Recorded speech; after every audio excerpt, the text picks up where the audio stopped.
আসসালামু আলাইকুম গাইস, কেমন আছো? আশা করছি সকলে ভালো আছো। আল্লাহর রহমতে আমিও ভালো আছি। আজ 15ই আগস্ট অর্থাৎ স্বাধীনতা দিবস। আজ স্বাধীন হয়েছিল দেশ। আজ আমাদের এখানে আমাদের বিধায়ক তুষার কুমার মজুমদার এসে পতাকা উত্তোলন করলো। তোমাদের ওখানেও কি বিধায়ককে পতাকা উত্তোলন করেছিল? আমাকে একটু কমেন্টে জানাবে। প্রথমে আমাদের বিধায়ক এসে পতাকা উত্তোলন করলো এবং আমাদের বিদ্যালয়ের শিক্ষিকা পিয়া দাস মহাশয়া তিনি আমাদের বিধায়ককে ফুল এবং উত্তরীয় দিয়ে সম্মান জানালেন। তারপরে তুষার কুমার মজুমদার অর্থাৎ আমাদের বিধায়ক তিনি নিজের মতন কিছু বক্তৃতা দিলেন। বক্তৃতাটা তোমাদেরকে শোনাচ্ছি। তোমাদেরকে বিধায়কের বক্তৃতাটা একটু পরে শোনাচ্ছি।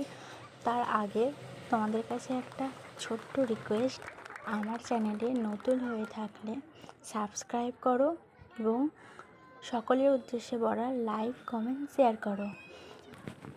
ভিডিওটা করেছি অনেকটা দূর থেকে, তাই মুখগুলো পরিষ্কারভাবে আসছে না। এবার তোমরা বিধায়কের বক্তৃতাটা শোনো।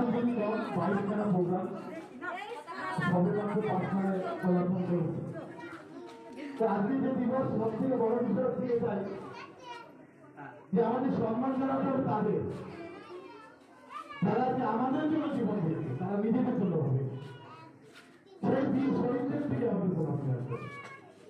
তাদেরকে সম্মান জানাতে হবে, তাদেরকে মনে রাখতে হবে। প্রতিটি ঘরে আমরা তাদের ছবি রাখবো। নেতাজি সুভাষচন্দ্রের ছবি সব ঘরে থাকবে। প্রতিটি ঘরে আমরা যেখানে আছি, আমাদের যে কার্যালয় থেকে আরম্ভ করে সমস্ত। তোমরা তো বিধায়কের বক্তৃতাটা শুনলে। এরপর বিধায়ক আমাদের স্কুলে গাছ লাগালো, সেই ভিডিওটা তোমাদেরকে দেখাই, চলো। তারপর কিছু নৃত্য পরিবেশন করলো খুদে বাচ্চারা, সেটাও তোমাদেরকে দেখাচ্ছি।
এরপরে ক্ষুদে বাচ্চাদের লরেন্স এবং লাড্ডু বিতরণ করা হলো। তারপরে অনুষ্ঠানের কিছু নৃত্য এবং কবিতা পাঠ করলো। তারপরে অনুষ্ঠান শেষ হলো।